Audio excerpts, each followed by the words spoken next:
So the sickest thing we have in the kitchen is Tyler Zuli's brain.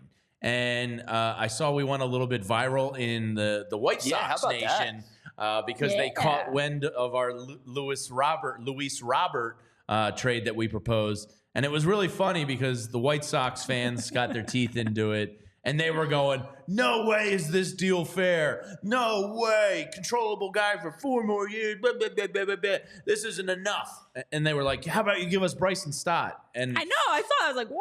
And Phillies fans are going like, dude, we're giving you, a #1 prospect, a kid in Rojas who, if he can become a consistent bat, is a really exciting prospect. A couple other high-ranking prospects. Like, this is totally enough. What are you guys talking about? So it was a great job by Tyler. And he throws these out there not to say, like, this is realistic or this is what you should do. It's just kind of like a barroom discussion. Would you? Does it benefit both teams? Could it be realistic? It's just a fun kind of baseball sicko off-season discussion, and that's the only reason that Tyler brings them up. But they've been generating a lot of buzz. I know people in the chat love them. Oh, yeah. We like getting tortured by them. Our buddy Vince loves it. As soon as he walks in the morning, he's like, Tyler, do you have your trade proposal? He's like, what's the trade of What's the trade today? And then they come in here and huddle over the computer monitor and then start deep diving baseball reference and comparing stats and this and that.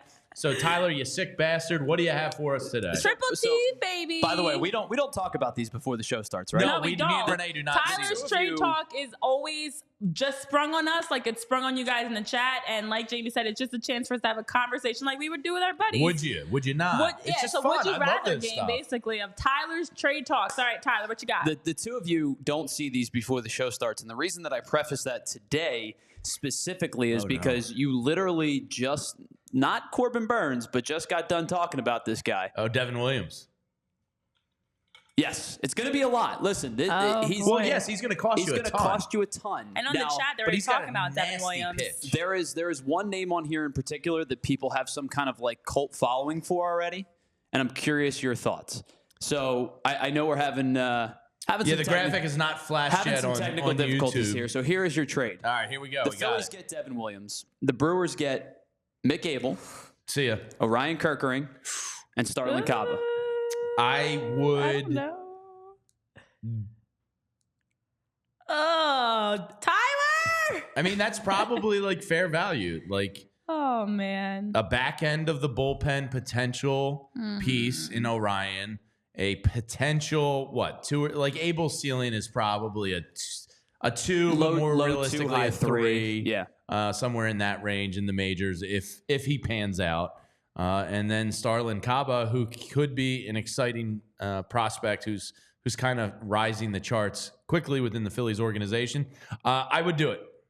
I would do it. I think Devin Williams would make this bullpen potentially the best in baseball. Like, I think he's that good. So I will say this, that the two at the top, Abel and Kerkering, were locks for this trade. It became a matter of what's the third piece that puts it over the edge. And I think that when you're looking at those three, Caba might be the overpay of the three, because I think Abel and Kerkering are like, they're going to call for those two guys. But with Stott, and somebody just said this, Dave Dewar in the chat, with Stott and Turner here for the foreseeable future, what is Caba's? Correct. So to me, that makes it a piece that you can kind of live without. I would take the deal also. I know Spiral Out said you need a parental advisory sticker on all these trade graphics. Listen, I know people in the chat the same thing. This is a win-now team. And this would make, I mean, you're bringing in a former Rookie of the Year, relief pitcher of the year, 1.53 ERA. Sure.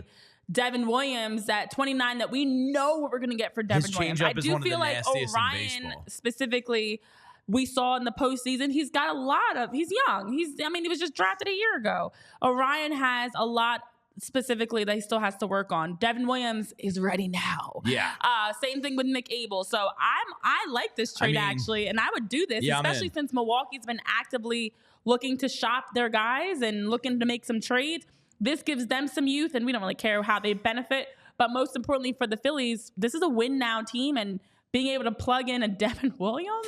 I mean, if you go Devin Williams, Alvarado, and Oh, my then gosh. potentially Orion or Sir Anthony, Craig 7, who? 8. Well, Orion's going in the deal. Oh, that's right. Orion's gone. So Hoffman or Sir Anthony in the 7th. Oh my goodness. That potentially becomes a back end of your bullpen that is just filthy. Yeah, I'm in because, like you said, it's a win now window. Like, these guys are all in their primes. They're all in their early 30s. Yada yada yada. It's go time, and I think Devin Williams is a piece that absolutely is worth pushing in for. Hopefully, the fire sale in Milwaukee does. I mean, they've said kind of anybody can be discussed. They did, So and I know hopefully they mean it. Exactly. I know in the chat you guys are also talking about the financial side of things. I think this trade, when you're looking at it financially, giving up Orion and Mick does allow for it to pan out. I know MBD saying you would sub in Aiden Miller in there. Ooh. But again, not like, sure for who. The middle infielder is a position where, I mean, Bryson Stott isn't going anywhere for a long, long time, and Trey Turner is signed for what, 9 more years or 10? 9. A long he was time. 11. It's a long deal. Yeah, so like, Just I a mean, long time. Aiden Miller is super exciting and skyrocketed up the prospect ranks and all that. But it's like, what is the position for these guys? Exactly. First is lockdown. Second is lockdown. Shortstop is lockdown. Third is you really like Bohm. I don't know if I say he's locked down yet, but maybe. But like, there's really not infield positions to be had. So then, therefore, those chips become trade pieces, essentially. Right. They're assets to use to be able to bring in someone like Devin Williams. Somebody that can help you win a title. And Dave Dombrowski's never done shopping. So, Tyler, hat tip. I like this one a lot. I like this one too. This might be, outside of Corbin Burns, the most realistic and exciting one. I was gonna say the same thing. Jinx, buy me a Coke. I was literally saying the same thing. That Corbin Burns has me all excited, and I had a whole song. I didn't make a Devin Williams song now. This has me thrilled to even think about this potentially happening, and I could see this being realistic. I know these are just some speculatory, hypothetical, would you rather types, but this is definitely reality, very realistic with how Milwaukee has been openly sharing. I mean, that's what I was just talking about with Corbin, and really they've been openly sharing. They're looking to shop. We're looking to shop too. It's Cyber Monday. Let's make this deal happen. It's Cyber Monday. Let's make this deal. It's a deal. Deal or no deal, we're taking the deal.